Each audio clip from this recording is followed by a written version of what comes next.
मुंबईचा महापौर आपलाच या शिंदेंच्या दाव्यानंतर राजकीय संघर्ष। महापौर मराठी आणि मनसेचाच होणार, संदीप देशपांडेंना विश्वास। तर महापौर कुणाचा हे मुंबईकर ठरवतील, किशोरी पेडणेकरांचा टोला। आगामी निवडणुकीमध्ये राष्ट्रवादी सोबत युती नाही, रायगडमध्ये शिवसेनेची ठाम भूमिका।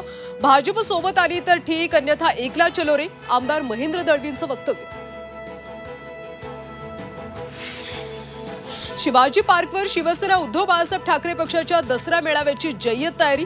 पावसामुळे शिवाजी पार्कवर चिखलाचं साम्राज्य, तर शिंदेच्या शिवसेनेकडून सभागृहाची चाचपणी। शेतकऱ्यांना एनडीआरएफ निकषांपेक्षा अधिक मदत देण्याचा सरकारचा प्रयत्न। महसूल मंत्री चंद्रशेखर बावनकुळेंचं आश्वासन, कुठलाही शेतकरी मदतीपासून वंचित राहता कामा नये, बावनकुळेंच्या अधिकाऱ्यांना सूचना। पूरग्रस्त परंड्यामध्ये महिलांना सॅनिटरी पॅडचं वाटप। झी24 तासच्या बातमीनंतर 10,000 महिलांना शिवसेनेकडून सॅनिटरी पॅडचं वाटप। पूरग्रस्त महिलांनी मानले झी24 तासचे आभार। एसटी प्रवर्गातून आरक्षण देण्याच्या मागणीसाठी बंजारा समाजाचा एल्गार। नांदेडमधल्या मोंढा नाका ते जिल्हाधिकारी कार्यालयापर्यंत मोर्चा।